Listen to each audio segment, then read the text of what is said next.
All right, next question. Question says an aluminum sphere is dipped into water at 10 degrees centigrade.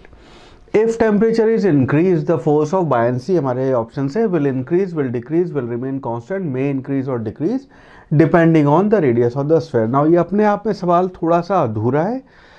इस सवाल में हमें यहाँ पे नहीं दिया हुआ कि जो आपका एल्यूमिनियम स्फेयर है वो थिन शेल है, अंदर से हॉलो या भरा हुआ है. तो हम यहाँ पे अज्यूम करेंगे कि एल्यूमिनियम स्फेयर क्योंकि वर्ड इस्तेमाल किया हुआ है तो पूरा एल्यूमिनियम स्फेयर है और अंदर भी स्फेयर उसका है, थिन शेल नहीं है. Next is dipped into water. Now dipped into water का मतलब होता है, इसका अगर ऑक्सफोर्ड डिक्शनरी में देखेंगे आप, डिप्ड इनटू का मतलब है कि हमने उसे डुबो दिया है.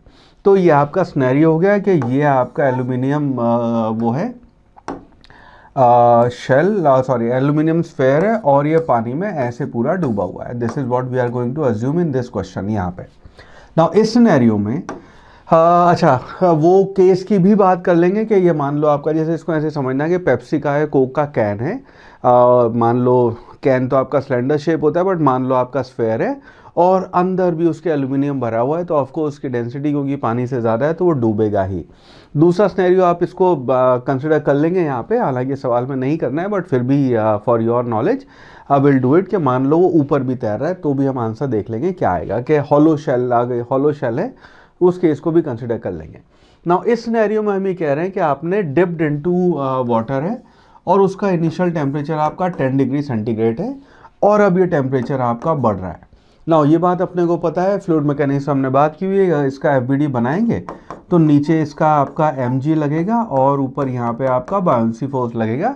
अब क्योंकि यहाँ पे इसका mg ज़्यादा है तो बायोंसी फोर्स की वैल्यू उसके लिए कम होगी, इसलिए ये आपका डूब गया, इसलिए सिंक हो गया आपका. बायोंसी फोर्स जो है उसको हम यहाँ लिखते हैं, this will be equal to row.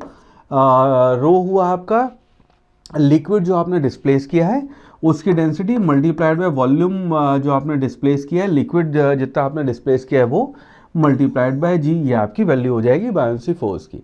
Now जैसे आपका टेम्परेचर इंक्रीज करेगा आपका एल्यूमिनियम एक्सपैंड करेगा और पानी जिसकी डेंसिटी रो है, इसका वॉल्यूम आपका डिस्प्लेस जो किया है वो शुरू में आपका लिक्विड का और एल्यूमिनियम का वॉल्यूम दोनों बराबर है और ये आपकी डेंसिटी ऑफ लिक्विड है. नाउ इस केस में बात अपने को पता है कि डेंसिटी ऑफ लिक्विड जो है उसकी वैल्यू कम हो जाएगी जैसे आपका टेम्परेचर बढ़ेगा. तो इसका मतलब है कि बायोंसी फोर्स जो आएगा उसको आप लिखेंगे this will be equal to, इसकी वैल्यू हो जाएगी, पहले हम इसको VL लिख रहे हैं, सो ये आ जाएगा V0 जो भी आपका ओरिजिनल वॉल्यूम था multiplied by 1 plus gamma aluminium multiplied by delta T जो कि 10 डिग्री है multiplied by G divided by density जो है, डेंसिटी की वैल्यू आपकी कम होएगी तो उसको आप लिखेंगे यहाँ पे रो नॉट और उसके नीचे आपकी वैल्यू आ जाएगी 1 plus gamma water delta T, ये आपकी वैल्यू हो जाएगी. नाउ V0 गामा जी, ये तो V0 गामा रो नॉट ये तो आपका ओरिजिनल वॉल्यूम है, ओरिजिनल बायोंसी फोर्स है. अब आपकी वैल्यू डिपेंड करेगी गामा एल्यूमिनियम और गामा वाटर पे. इसका डेटा सवाल में नहीं दिया हुआ है पर इसका टिपिकली डेटा ऐसा होता है कि गामा ए जो है उसकी वैल्यू होगी आपकी 70 multiplied by 10 to the power -6 और गामा वाटर जो है उसकी वैल्यू होगी लगभग ये आती है 200 multiplied by 10 to the power -6 और केल्विन इन्वर्स या आपका डिग्री सेंटीग्रेड इन्वर्स, ये आपके इसकी डायमेंशंस होंगी. नाउ इस बेसिस पे अगर देखेंगे डिनोमिनेटर तो आपका 70 है और न्यूमिनेटर आपका 70 है और डिनोमिनेटर आपका 1 प्लस 200 ये हो रहा है. तो इसका मतलब है कि डिनोमिनेटर की वैल्यू ज़्यादा है, यानी कि आपका जो बायोंसी फोर्स है उसकी वैल्यू कम हो जाएगी. ठीक है, सो बिकॉज आपकी ये डिपेंड किया गामा की वैल्यू पे, सो इसकी वैल्यू यहाँ पे आपकी डिक्रीज हो जाएगी. That will be our final right answer for this particular question. Now imagine करो अगर इसी सवाल में दिया होता कि एल्यूमिनियम शेल है, थिन शेल, जैसे आपका कोक या पेप्सी का पतला सा कैन होता है और अंदर उसके हवा भरी हुई है. ठीक है, मान लो शेल है, तो उस सिनेरियो में ये आपका पानी, पहले ये बना लेते हैं ये, और आपका पानी के ऊपर ये तैर रहा होता. सो लेट्स से ऐसे करके पानी है और ये तैर रहा होता.